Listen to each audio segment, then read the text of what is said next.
Putri. Saya dari jurusan Pendidikan Islam Anak Usia Dini semester 5. Halo, saya Siti Halami Lubis dari jurusan Pendidikan Islam Anak Usia Dini semester 5 reguler siang. Saya Siti Nurhaliza dari jurusan Pendidikan Islam Anak Usia Dini semester 5 reguler siang. Di video kali ini saya akan bertanya kepada kakak-kakak. Kalau boleh tahu nih, kakak-kakak ini udah ngajar belum ya? Sudah semuanya berarti. Oh iya, kakak-kakaknya dari sekolah yang sama kayak bagaimana? Sama. Oh, nilainya sama nih. Ya, saya mau tanya nih sama kakak. Menurut kakak nih, kakak sebagai guru, literasi itu apa ya? Oke, jadi kalau literasi kita bahas secara umum itu kemampuan individu untuk berbicara, menulis, membaca, menghitung, dan juga mencari masalah. Tapi kalau kita bahas dari sisi anak usia dini, literasi itu adalah segala pengetahuan, kemampuan, dan sikap yang perlu dikembangkan oleh anak sebelum dia akhirnya mampu menulis dan membaca. Oh, jadi literasi itu yang mencakup tentang membaca, menulis, dan berhitung ya, Kak? Jadi permasalahan kayak gimana yang sering ditemui di sekolah kakak?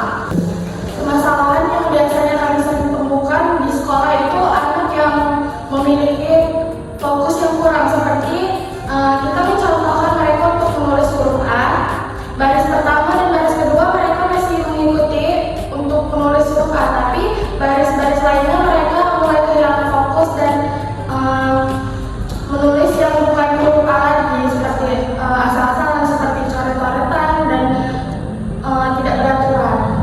Berarti permasalahan yang kakak itu anak susah fokus nulis, meniru tulisan dari atas ke bawah. Jadi solusi yang kalian dapat itu gimana? Nah, ini dia solusi kami dapat adalah membuat media seperti clay, membentuk huruf-huruf. Nah, jadi pada saat anak itu nulis kan dia di buku tulis tuh kan kita tulis A, padahal kan dia malas gitu kan. Dia harus di buku tulis kasih tulis aja gitu kan. Jadi kami membuat cara gitu, berpikir kayak mana sih biar anak ini tuh nggak malas nulis gitu dengan cara bermain sambil belajar gitu kan. Jadi kami buatlah media ini seperti clay. Jadi sebelum dia menulis, kadang-kadang kan anak susah fokus itu karena dia ini karena motorik halusnya belum terlalu ini, karena kan sekarang zaman anak sekarang kan karena gadget jadi kan kurang motorik halusnya. Jadi kami makanya membuat media dengan clay ini. Jadi dia biar motorik halusnya itu matang. Jadi dia pegang pensil pun kan jadi dia nggak kaku karena udah main clay membentuk clay ini tadi. Jadi kami buat huruf A, B, C, D. Jadi dia senang dengan huruf. Jadi pada saat sebelum dia nulis ini kami berhentikan dulu dia nulis. Kami buat dari clay ini. Misalnya kami buat sama-sama ini huruf A ini seperti ini, mulai dari dari tiangnya dibuat ininya gitu. Jadi pas sudah kami buat clay ini, kami suruh lagi dia nulis. Bisa nggak sih abang nulis sekarang? Tadi kan kita udah bentuk ini. Coba Umi sekarang abang nulis di apa di buku tulis, bisa nggak? Kita ini kan dia supaya jadi semangat.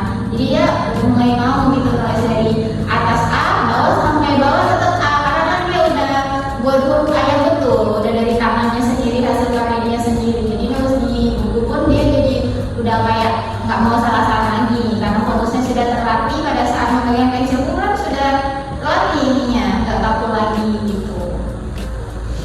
Jadi kesimpulan yang dapat kita ambil, jika kita menghadapi masalah anak yang susah fokus menulis dari atas ke bawah, dengan cara mengajak anak bermain menggunakan clay. Ya, jadi dia sambil belajar, jadi dia nggak bosan. Oke teman-teman, sekian podcast pada kesempatan kali ini. Untuk kakak-kakak dari kampus Institut Syekh Abdul Halim Hasanijai, saya ucapkan terima kasih. Kepada penonton, saya ucapkan terima kasih. Saya Eda Hidayah Baru Nasution mengucapkan terima kasih. Sampai jumpa di podcast selanjutnya.